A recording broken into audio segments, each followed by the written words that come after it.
l'Algérie permet l'affiliation volontaire de la diaspora au système de retraite nationale. Le ministère du Travail a annoncé que les membres de la diaspora algérienne à l'étranger peuvent désormais s'inscrire volontairement au système national de retraite via un portail en ligne, à partir du 6 mars 2023. Le ministère a expliqué que cette décision était une réponse à l'engagement du président Abdelmadjid Tebboune de protéger les droits de la communauté algérienne à l'étranger et de les encourager à participer au développement du pays. Le 5 janvier 2023, un arrêté ministériel a été publié dans le journal officiel, déterminant les modalités de paiement des cotisations sociales liées à l'affiliation volontaire des membres de la communauté nationale à l'étranger au système national de retraite. Le dossier d'inscription comprendra une copie de la carte d'immatriculation consulaire, l'acte de naissance, une copie de la première page du passeport et un document prouvant le statut professionnel du demandeur.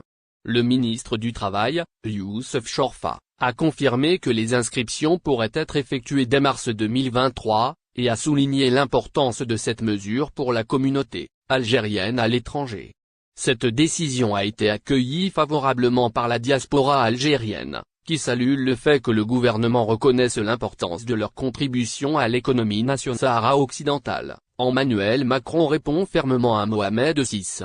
Entre la France et le Maroc, les relations diplomatiques ne font que se détériorer.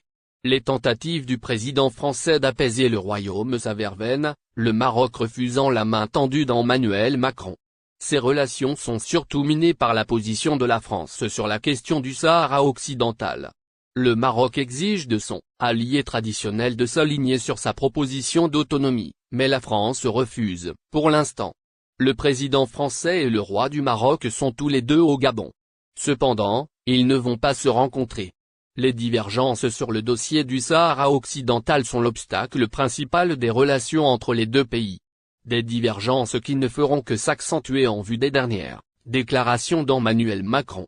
En effet, le président français a enfin répondu au discours de Mohamed VI d'il y a 6 mois. Appelé par le roi marocain à se positionner sur la question du Sahara occidental, le président français a refusé catégoriquement. On semble encore aussi attendre d'elle la France des positionnements qu'elle se refuse à prendre, et je l'assume totalement.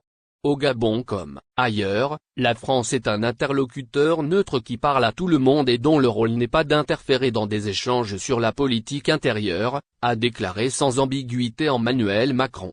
Ainsi, les lendemains des relations entre le Maroc et la France se compliquent davantage. Macron refuse le chantage de Mohamed VI. Pourtant, le roi a également été clair. Dans son discours du 20 août 1221, Mohamed VI avait adressé un message clair à tout le monde, notamment à ses alliés.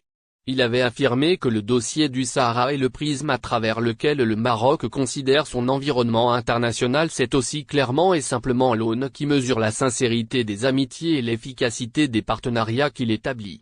Le roi avait également ajouté, s'agissant de certains pays comptant parmi nos partenaires, traditionnels ou nouveaux, dont les positions sur l'affaire du Sahara sont ambiguës, nous attendons qu'ils clarifient et revoient le fond de leur positionnement, d'une manière qui ne prête à aucune équivoque. Le roi Mohamed VI du Maroc a donc reçu la réponse qu'il attendait depuis des mois. La France ne veut pas s'aligner. Une situation qui présage que l'avenir des relations franco-marocaines ne peut être des vols d'été France-Algérie à partir de 80 € avec Transavia. La compagnie aérienne française Transavia prévoit des vols à 80 € seulement, entre la France et l'Algérie, durant l'été prochain. Cette offre est disponible pour les liaisons au départ de l'aéroport de Strasbourg à destination de Constantine. Une nouvelle route en fait que la filiale d'Air France compte lancer cet été. Bonne nouvelle pour les ressortissants algériens établis du côté de Strasbourg et plus largement en Alsace, Champagne, Ardennes, Lorraine. L'offre de vol des vers l'aéroport Strasbourg-Antsem sera renforcée durant la prochaine saison estivale. De nouvelles liaisons seront en effet lancées par la compagnie aérienne française, Transavia. Celle-ci compte en effet desservir Alger et Constantine au départ de cet aéroport du 4 juillet jusqu'au 31 août 2023. La filiale du groupe Air France a programmé 2 liaisons par semaine vers Alger et une autre vers l'aéroport Mohamed Boudiaf de Constantine. Transavia renforce son offre vers l'Algérie. Les vols entre Strasbourg et Alger, qui seront opérés en Boeing 737-800 289 sièges, sont prévus tous les mardis à 15h45 pour une arrivée à 17h, et les jeudis à 17h30 arrivée à 18h50. Les vols retour au départ de l'aéroport Ouaribou-Média s'effectueront les mêmes jours, mardi 11h30 et jeudi à 13h pour des arrivées à 15h et 16h30, respectivement. La liaison des vers Constantine, au programme de la compagnie du 5 juillet au 30 août, sera assurée les mercredis à 17h au départ de Strasbourg pour une arrivée à 18h20. Le vol retour décollera à 12h30 pour atterrir à 16h. À partir de 80 € l'aller simple. Nous sommes ravis de renforcer notre offre de vol pour l'été 2023. Avec ces 2 nouvelles lignes internationales, nos clients disposent de nouvelles possibilités de voyage à tarifs abordables au départ des régions avec toujours la même qualité de service. Nos passagers peuvent dès à présent prévoir leurs vacances avec leurs proches et partir à la découverte de l'Algérie, a déclaré le directeur général adjoint commercial et marketing pour Transavia France, cité par BFM TV. Cerise sur le gâteau pour les émigrés algériens se trouvant à Strasbourg et ses environs.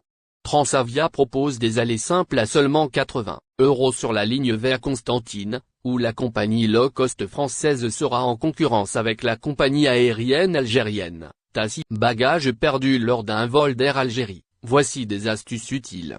Une passagère a perdu une valise lors de son voyage avec la compagnie aérienne nationale, Air Algérie. Elle a affirmé que son bagage lui a été changé avec celui d'un autre voyageur. Des situations pareilles sont fréquentes lors des voyages en avion. Pourtant, il existe des astuces pour les éviter, préconisent des spécialistes. Les pertes des bagages sont souvent signalées lors des voyages en avion. Une passagère algérienne a eu cette mésaventure dernièrement. Lors de son vol Montréal-Alger à bord d'un avion de la compagnie aérienne Air Algérie, cette dame a perdu une valise. Celle-ci a été en fait échangée par le bagage d'un autre voyageur, a-t-elle expliqué dans un témoignage publié sur le réseau social Facebook.